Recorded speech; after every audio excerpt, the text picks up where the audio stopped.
Na aula de hoje nós vamos falar sobre o livramento condicional, que dá a continuidade na nossa matéria. Então nós vimos a dosimetria de pena, o sistema trifásico, vimos também a possibilidade de substituição da pena privativa de liberdade pela pena restritiva de direito, a possibilidade de suspensão condicional da pena, e agora a nossa última etapa, que seria o livramento condicional.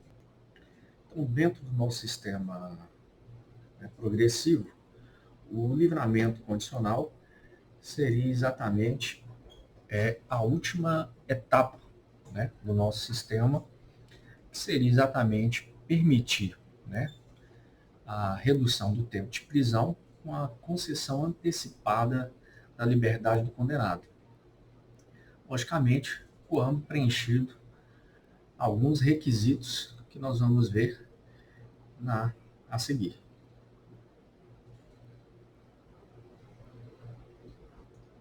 Esse instituto jurídico ele é aplicado com os critérios objetivos, requisitos e requisitos subjetivos.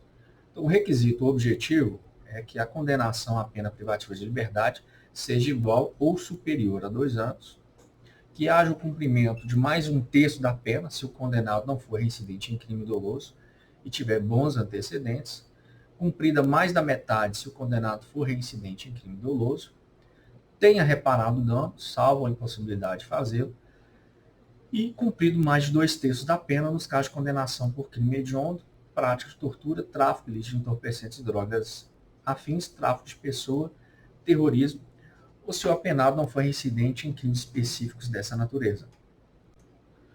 Os critérios subjetivos estão adstritos ao bom comportamento durante a execução da pena, o não cometimento de falta grave nos últimos 12 meses, bom desempenho no trabalho que foi atribuído e aptidão para prover a própria subsistência mediante trabalho honesto. Nesse ponto aí, nós observamos, na verdade, que os requisitos é trabalho, então não podemos confundir trabalho com emprego. Então, o trabalho aí seria qualquer forma de atividade, não quer dizer necessariamente que haja carteira assinada, remuneração e aplicação das regras trabalhistas. Apesar desses critérios objetivos e subjetivos, nós temos 2 observações para fazer. Se o condenado, a reprimenda penal foi de crime doloso, cometido com violência ou grave ameaça à pessoa, a concessão do livramento ficará também subordinada à constatação de condições pessoais que façam presumir que ele não voltará a delinquir, e as penas correspondentes a infrações diversas, elas devem ser somadas para efeitos do livramento. Atendidos esses requisitos, nós temos condições que elas podem ser obrigatórias e condições facultativas. As condições obrigatórias seriam obter ocupação lícita dentro de um prazo razoável, se for apto para o trabalho, comunicar o juiz a sua ocupação e não mudar de território da comarca do juiz da execução sem prévia autorização.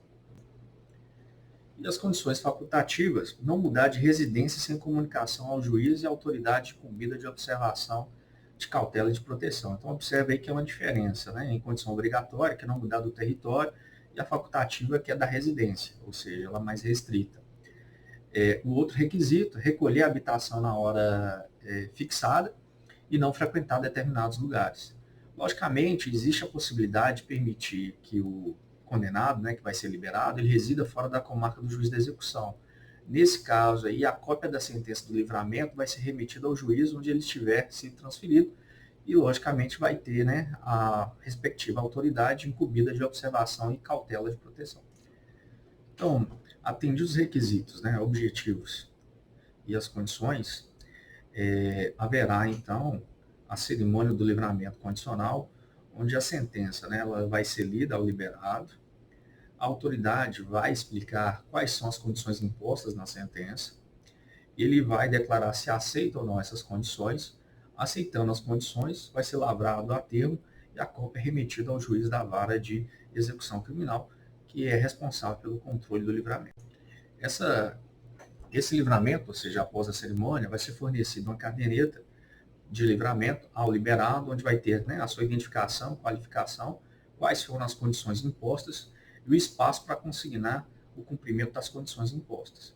Logicamente, na falta da caderneta, pode ser entregado um salvo-conduto em que vai constar as condições do livramento, podendo ser substituído por uma ficha de identificação e com as descrições, o retrato dele, a identificação de que possa, né, devidamente identificá-lo quando solicitado.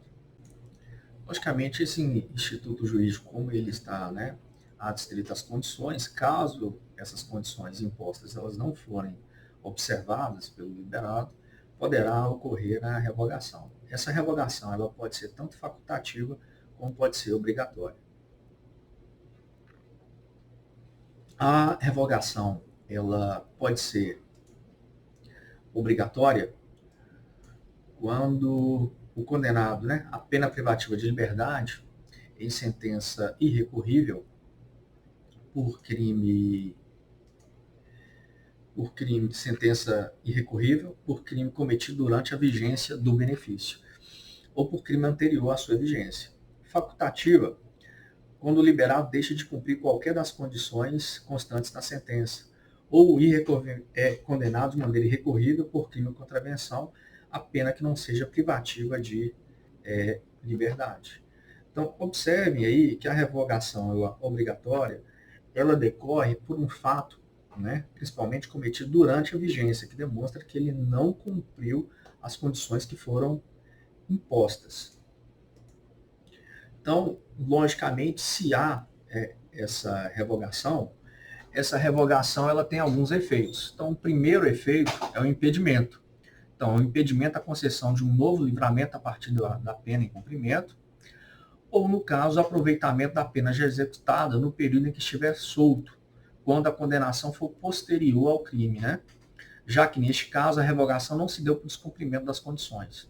Se a revogação for motivada por infração anterior à vigência do livramento, pode computar o tempo do cumprimento de pena no período de prova, sendo permitida a concessão de um novo livramento, caso somado aquele lapso temporal, né, das duas penas. E a extinção, ela só vai ocorrer, né, quando as condições elas foram devidamente cumpridas e vai ser declarada extinta a punibilidade. Se no caso ele vier a ser, né, processado por um crime durante a vigência do livramento, esse período ele se torna prorrogado e só pode haver extinção após o julgamento final desse novo crime. Uma questão que tem que ressaltar é a alteração que foi promovida na Lei de Execução Penal no artigo 112. Então, na Lei de Execução Penal, no artigo que trata, né, da progressão de regime, vem arrazoar de que a prática de crime hediondo equiparado com resultado morte, se for primário, é vedado o livramento condicional. Então, essa redação do artigo 112, ela beira a inconstitucionalidade, já que nosso sistema ele é progressivo e o livramento condicional seria exatamente uma etapa para se alcançar a liberdade.